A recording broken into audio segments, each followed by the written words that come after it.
Во вестите на Имнет телевизија ќе гледате. Започна втората фаза од изградбата на булеварот Партизанска во Штип. Најпрво ќе се работи на подземната инфраструктура, а потоа ќе се пристапи кон асфалтирање. Булеварот треба да е готов до почетокот на наредната година.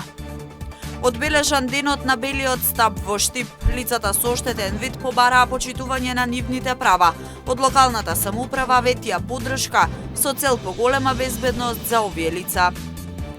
Вработените во гимназијата Ванчо Прке во Виница денеска бойкотираа наставата заради назначувањето на новата ВД директорка.